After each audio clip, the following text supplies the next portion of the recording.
Update. My mom, 60 female, is still pressuring me, 25 female, to add me as a third person on her new $820,000 mortgage. I really don't want to, as my husband and I are looking to buy our own home. She states doing this will build my credit for a new mortgage down the line. Original post. My 25 female mother, 60 female, and her boyfriend, 60 male, had a house in Ottawa, which was a nice home. She's always hated a home for reasons I think could have easily been renovated, like new shower tiles, new doors, or adding basic finishes to the basement. It was a new build at a time, 2017. I, as well as the mortgage advisor, advised against it, given that the new home she wanted went for $820,000 and she still had quite a lot left on her mortgage. In the end, the bank pre-approved her and her boyfriend for $500,000 with the knowledge that the rest of the fees will be covered using the profit from her old home. Fast forward to now, she keeps asking me to come on as a third person. Given that with my good job and with a salary of over $65,000, the pre-approval amount will be higher. The issue is, I am now married, and my husband and I are also saving up to buy a home in the next few years. She dismissed it and said doing this with her will build my credit. And when I'm ready to buy a home, the bank will approve me and she will definitely co-sign with us. Is this a thing? Because she went and told her mortgage advisor that I'm interested, but I don't think she gave her the details. Not only that, I'm pregnant and will be going on maternity leave, which means that it's not the time to think about things like this, because I will technically be on employment insurance, which is exactly why my husband and I are waiting until I get back to work, and he gains more seniority in his work. I'm at a loss in what to do because my mom has screwed me over for small amounts of money, so that alone I don't trust her. But it's the fact she's already telling the mortgage advisor I want in, and she's disregarding the fact that I'm married with her own grandkid on the way. However, she did state doing this will build my credit, and it will be easier to qualify for a new mortgage down the line with my husband. Now for the top advice before reading the update. No, the bank will see you as having a massive liability. This will make it much harder, as in the eyes of the bank, you will already be on the hook for a mortgage. You'd also lose your first-time home buyer's land transfer tax rebate too. Parents of my friends tried to do that with their son at 18, buy a house in his name essentially to save the tax. Luckily, he knew about it and said, hell no. Who the heck are those pathetic excuses for a parent? How freaking low must you be to feel okay about screwing over your own child? They rationalize it somehow. People are very good at that. The mortgage you are on will have to be included in your debt ratios when applying for your own mortgage. Having an existing mortgage included in your debts will make it very, very difficult to obtain your own mortgage. Absolutely do not do this. It will make it harder for you to get a mortgage later, as it will be considered your debt. You will be responsible for the mortgage if she doesn't pay it. When you go to get your own mortgage, her co-signing will be useless because she will also already have a mortgage which will be considered. She needs to buy something within her means. If she is relying on your income to be approved for a higher amount, it is not within her means.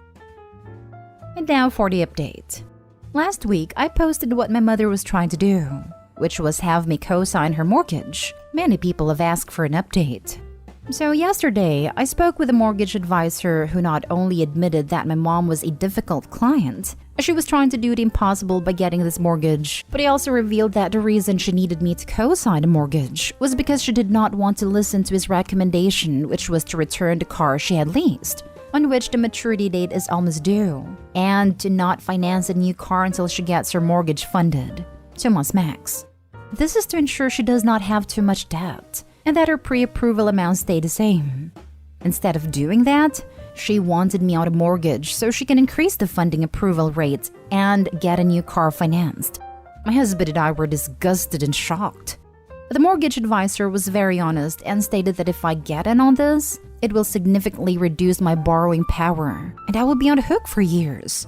He even joked and asked, would you like to stay stuck renting with the inability to borrow and a huge dip on your credit, while she drives the newest fancy cars and lives in a big home? He told us not to do it and think of our future. We're expecting a baby in the fall.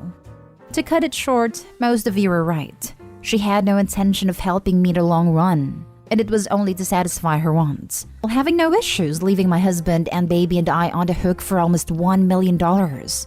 I have confronted my mom, who has yet to answer my texts, and my husband has adjusted that we cut contact with her. I wanted to take the time to thank you all for your honest advice, and to the mortgage advisor who put reality before money. She states doing this will build my credit for a new mortgage down the line. Big lol. This is advice to give teenagers getting their first student credit cards. Absolutely. This would destroy OP's credit. OP would have no chance of getting a mortgage in a few years with $800,000 of debt to their name, and all those first-time home buyers' perks would be gone. But OP's mom would get a new car. OP, on a serious note, your mom should look out the buyout cost for her leased vehicle versus the resale value. The used car market is crazy right now, and most people can pay X dollars to buy out their lease, then drive the car over to the used car lot and sell it for X plus $5,000 or whatever. That's free money basically, so I highly recommend you look into it. I'm not sure which scenario is worse, that your mother believes this or that she thinks you're stupid enough to buy it.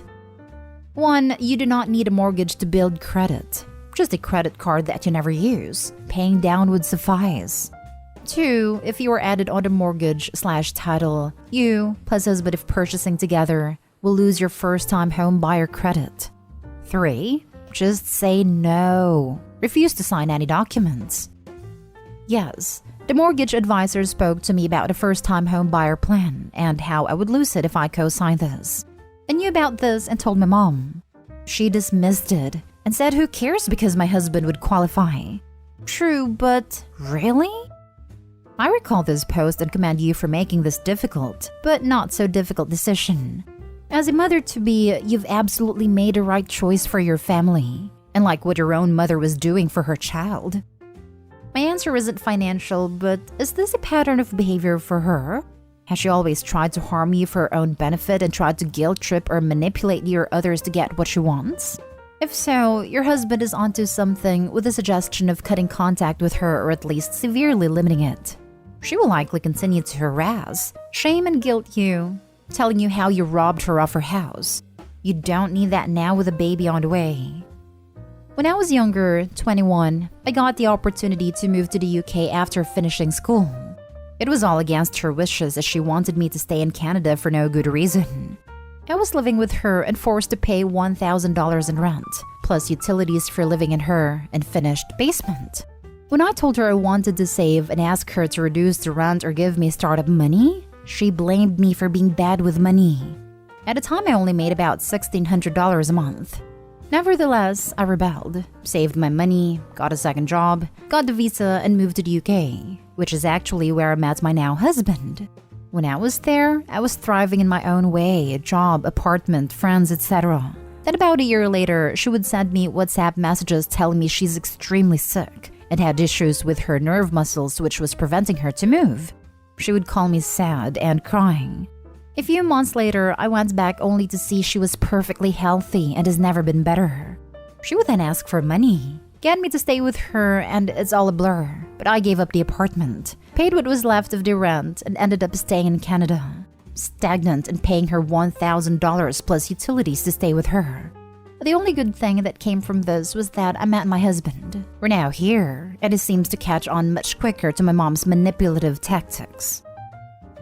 Last story is titled, Update. Am I the a-hole for being upset that my siblings are getting my part of an inheritance but I'm not because I'm a recovering addict? Original post.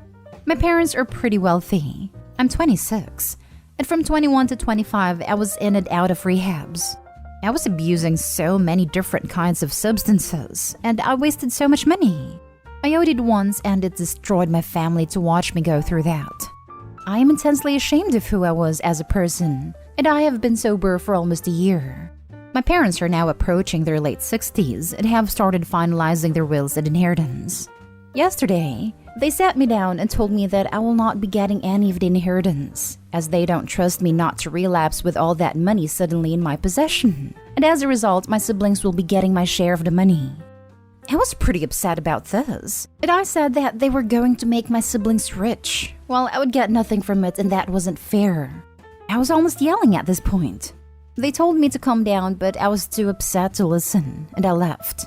I called my brother and sister after I left and told them what my parents said, and they said that it was their choice and there wasn't anything they could do. I accused them of just wanted all the money for themselves and not caring about what happened to me.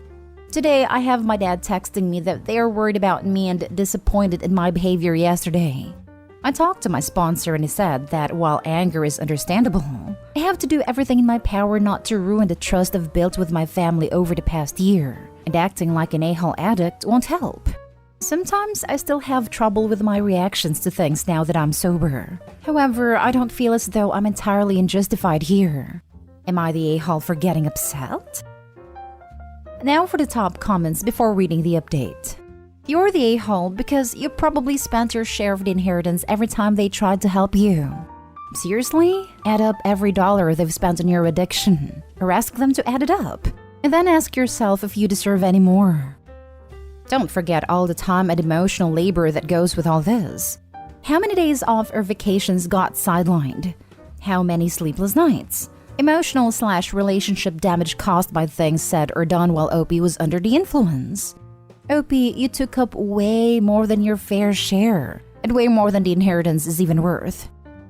That's a fair point. As a PS, if you stay sober, your parents will treat you more responsibly over time. 1 year's nothing in recovery. Maybe several years or more down the line, when you're living a respectable life and they see that their money will go into your house, education, or something else which you have built between now and then, they will reconsider. I think timing is a major factor here. It feels like forever. You're the a-hole. Your parents are concerned for your life. Also, your parents are only 60-ish, thus there is a good chance that they will be alive for at least 10 years. I believe USA life expectancy is north of 70. That leaves plenty of time to amend a will. You are only a year out of rehab, so your parents are just making plans for the way things are today. Edit.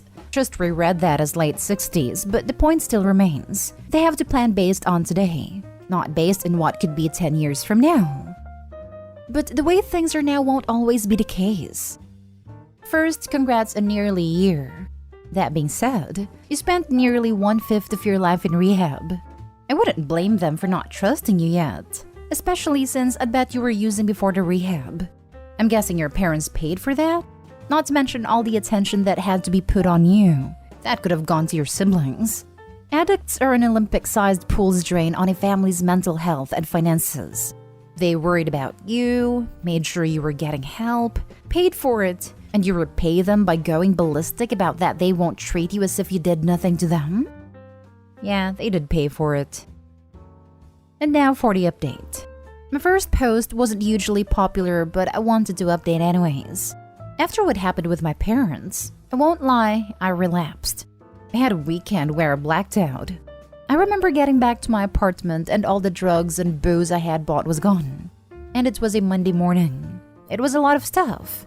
I scared myself so much I ended up calling my parents saying that they were right. And I remembered everyone's advice on my last post and I apologized for how I treated them. And that they were right in not giving me any of their money. I'm now 3 weeks sober and I took Reddit's advice and made a compromise with my parents in regards to my inheritance. If I remain at least 5 years sober and submit to a bi-monthly drug test, they will reconsider my part of the money. I hope they do reconsider. I know I have a lot of work to do and I still have a lot of selfishness to overcome, but I wanted to thank everyone for helping me try to realize that. Here's to 3 weeks and more. You're 3 weeks sober. You relapsed in the past and will likely again. It's pretty normal and expected to fall back. And when you enter group therapy and MAT therapy, they will talk about this with you. You can't and won't beat this alone. You need help. And it's okay to ask for it and use the services available to you. Millions of Americans have substance problems, and it's more common than you think. But there is only one legit solution. You can't expect your family to trust you after 3 weeks. You can't expect them to trust you ever again. It's fully up to them when they will bring that trust back, and you can't do anything about that. Get help. Join the addiction thread. Talk to an addiction doctor and get the ball rolling. They will help you with the withdrawal, family issues, and mental issues caused by the abuse. But most importantly, they will get to the core of your addiction so it can be properly addressed. 5 minutes after I took my first dose of buprenorphine, Subsolve. I never had another craving again. The withdrawal issues washed away, and when I fully gave myself to the program, fully stopped self-diagnosing myself and let the professional doctor do what they are trained in, soon I was honest to them and me. The process became insanely easy. When you fight it, when you try to justify it, when you lie to your doctor or think you know your body best, then you fail. Your parents owe you nothing. It seems like they already saved your life once and spent a lot of money doing it. Make your own money. Not everyone has rich parents. You should just appreciate their unconditional love. They worked hard their whole lives for their money. You were not entitled to it, even if you were sober. Also, be sober for you, not for money. Abso-freaking-lutely couldn't agree more. Being sober for money will kill you when the money comes.